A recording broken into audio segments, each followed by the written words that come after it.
Climate Week in New York City, and as fears rise about the planet's future, there may be some simple ways to begin to tackle this very huge problem. Experts are suggesting we actually start with the refrigerator. Yeah, according to the U.S. Department of Agriculture, food waste costs about $161 billion annually.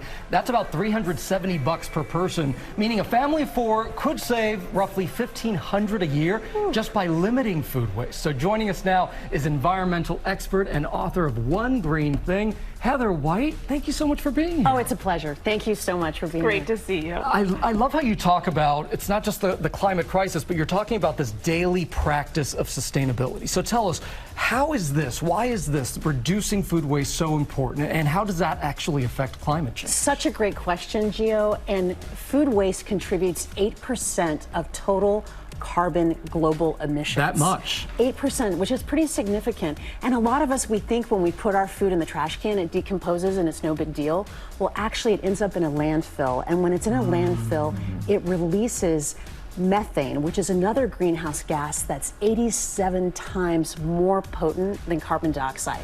So this is one of the most effective things you can do as an individual to do your part in climate action, because we all have a role to play. Wow. So you have some fantastic tips for how to help us limit our food waste while also saving some money. We all like that. Now first up, you recommend leaning into what's known as ugly produce. Exactly. Maybe This these is a bananas. problem for me, I gotta tell you. This isn't the most beautiful looking carrot. Okay, so help us figure this out. Well, what's so interesting is that a third of produce is thrown away because it doesn't look good. That's a lot. It's a lot. It's a lot. So embrace the ugly fruit and ugly vegetables. It's perfect for sauces, for jams, for smoothies. A great opportunity for you to save money and to also help the environment. You know, this doesn't look good, but I got to tell you, this tastes better. Right. Exactly. This one tastes better right now because banana of the way bread, it your looks. smoothie. Yes, This is where you're banana headed. bread. Definitely. And you blew my mind with this earlier when we were talking about this. Expiration dates. I'm obsessed. I know you don't look at expiration dates too much. I do. I look at it all the time. Oh, you do? I look at it all the time, but I didn't realize there's a difference when you see use by or sell by. There's actually a difference here. That's such a good point. This is a big issue at my house. My kids want to toss it immediately if it's one day late. But here's the reality. The sell-by date is actually about inventory. It's really for the grocers to know when the product has come into the store. And the use-by date is actually about flavor. So these dates are not about the safety of the food. They're about the quality of the food.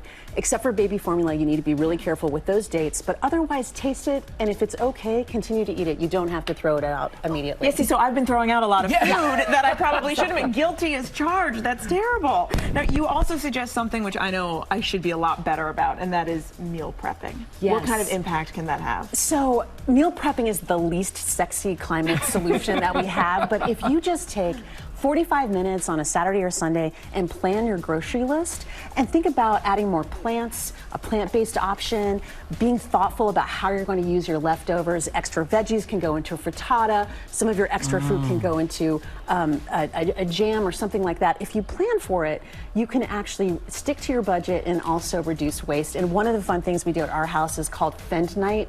We have a night where everyone has to fend for themselves. And we celebrate. Yeah, exactly. And we celebrate who has the most creative use of leftovers. You want to put your leftovers in glass instead of plastic so the plastic chemicals don't leach into your food. And real quickly, if we have extra food, what should we do with it? Oh, that's a great idea. Extra food, especially if it's non-perishable, you can donate. Feeding America has a wonderful list of food banks.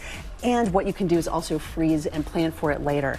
And then I think the most important thing is that we all have a role to play in climate action. In my book, I ask you, who are you in service to others? What's your service superpower? How do you show up for the people you love? And then I match you to a 21-day plan, like a fitness plan, for you doing one green thing each day, because our individual actions are really important for what you might think it's about the math. It's not about the math. It's about culture change. We're all cultural change influencers, and we can get the big policy solutions we need by taking one green thing each day. Heather White, thank you so much for some great tips. I know we're going to be putting those to some good use. Thank you so much for being with us. One Green Thing is on sale wherever books are sold today. Well, hey there, GMA fans. Robin Roberts here. Thanks for checking out our YouTube channel. Lots of great stuff here. So go on, click the subscribe button right over here to get more of awesome videos and content from GMA every day, anytime. We thank you for watching, and we'll see you in the morning on GMA.